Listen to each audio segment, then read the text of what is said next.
The champagne flute shattered against the oak floor, spraying golden liquid across my shoes. I stood frozen in the doorway of our dining room, the divorce papers trembling in my hand, as my wife, Elise, laughed with a man I'd never seen before. Her eyes, bright with a joy I hadn't sparked in years, flickered to me, then away, as if I were a ghost she'd already exorcised.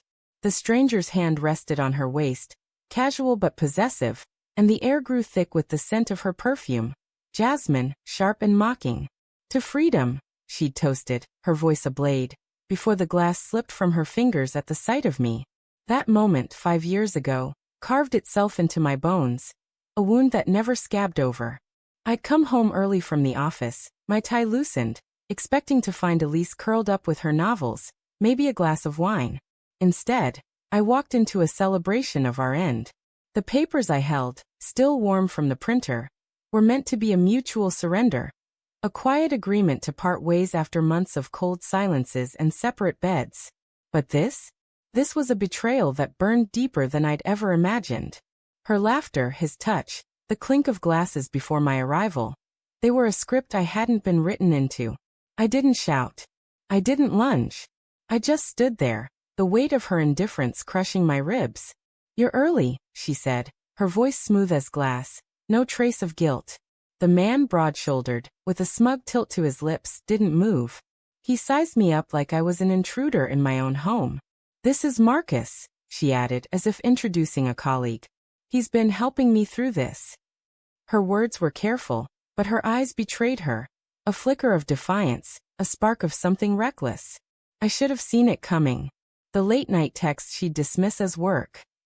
The weekends she spent visiting her sister in Portland, returning with no stories, just a tired smile. The way her kisses grew perfunctory, like checking a box. I'd rationalized it all. Marriage ebbs and flows, I told myself. She's stressed. We're fine. But standing there, with champagne soaking into the rug and Marcus's hand still on her, I saw the truth. I'd been a fool, blind to the unraveling of my own life. "Why?" My voice cracked, raw and small. I hated how it sounded, like a child begging for answers. Elise's face softened for a moment, but it wasn't remorse, it was pity. "Because you stopped seeing me, David," she said. "Years ago." Her words landed like a slap, and I wanted to argue, to scream that I'd tried, that I'd loved her through every fight, every silence. But the truth gnawed at me. I'd let her drift, assuming she'd always be there. I left that night. The divorce was finalized in weeks, a sterile exchange of signatures and assets. I took a job across the country, trading Chicago's gray winters for Seattle's damp haze. I rebuilt my life. New apartment, new routines, new walls around my heart. But Elise lingered in the corners of my mind, her laughter echoing in quiet moments, her betrayal a shadow I couldn't outrun. I didn't date. I didn't trust. I buried myself in work, in solitude, in the rhythm of a life that felt safe but hollow. 5 years passed, each one duller than the last. Then last month, my phone buzzed with a notification from a social media platform I hadn't touched in years. A stranger's message. "Are you David Hargrove? Elise is looking for you. She's desperate. Please call this number." My pulse spiked, a mix of dread and curiosity. Why now? Why me? I ignored it, deleted the app, and tried to forget. But the messages kept coming, different accounts, different strangers, all pleading. "She needs you. She's not okay." The words clawed at me, stirring guilt I thought I'd buried. Against my better judgment, I dialed the number. A woman answered, her voice shaky but urgent. "David? Oh, thank God. I'm Claire, Elise's friend. She's in trouble. She's been trying to find you for months." My stomach twisted. Claire's words tumbled out. Hospital, debts, a breakdown. Elise had posted frantic pleas online, begging anyone who knew me to reach out. "She won't tell me everything," Claire said. "But she keeps saying your name, like you're the only one who can fix this." I wanted to hang up. I wanted to scream that Elise had no right to drag me back into her chaos. But something in Claire's voice, fear, maybe love, stopped me. "Where is she?" I asked, my throat tight. Claire gave me an address in Chicago, a rundown apartment far from the house we'd shared. I booked a flight that night, my mind a storm of questions. Why me? After everything, why me? The Chicago air was bitter when I landed, the city unchanged yet foreign. The apartment building was a crumbling relic, its hallways reeking of mildew and neglect. I knocked on her door, my heart pounding like it did that night 5 years ago. When Elise opened it, I barely recognized her. Her dark hair was brittle, her eyes sunken, her frame frail under a faded sweater. The woman who'd toasted her freedom with champagne was gone, replaced by this ghost of herself. "David," she whispered, her voice breaking. She stepped toward me, then stopped, as if afraid I'd vanish. "You came."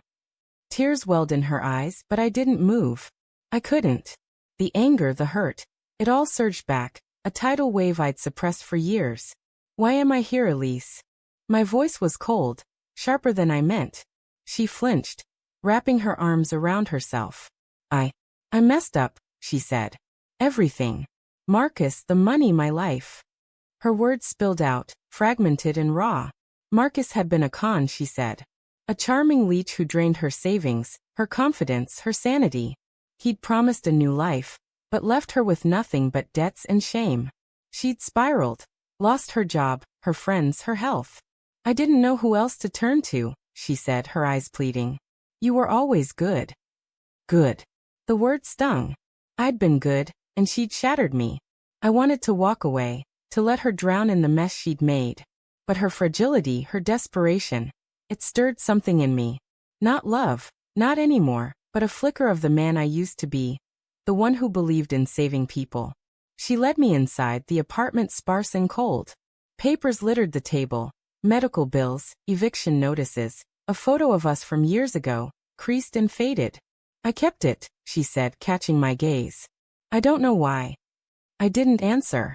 I couldn't. The room felt like a trap, every detail pulling me back to a life I'd fought to forget. Over the next hour, she told me everything.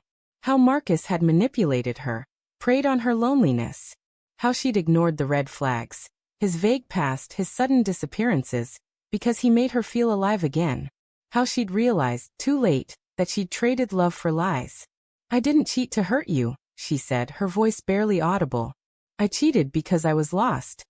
Her confession didn't erase the pain, but it cracked something open in me. Understanding, maybe, or pity. I didn't forgive her. I couldn't. But I stayed. I paid her overdue bills, arranged for a doctor, called Claire to check on her. Each act felt like a betrayal of my own heart, but I did it anyway. Why? Because I saw myself in her brokenness. The part of me that still wondered if I'd failed her first. As I left, she grabbed my hand. "I'm sorry," she whispered, tears streaming down her face. I nodded, but said nothing. The door clicked shut behind me, and I walked into the Chicago night, the weight of her apology heavy in my chest. I'd come expecting closure, maybe revenge. Instead, I found a truth more shattering than her betrayal. We'd both been lost, and neither of us had known how to find our way back.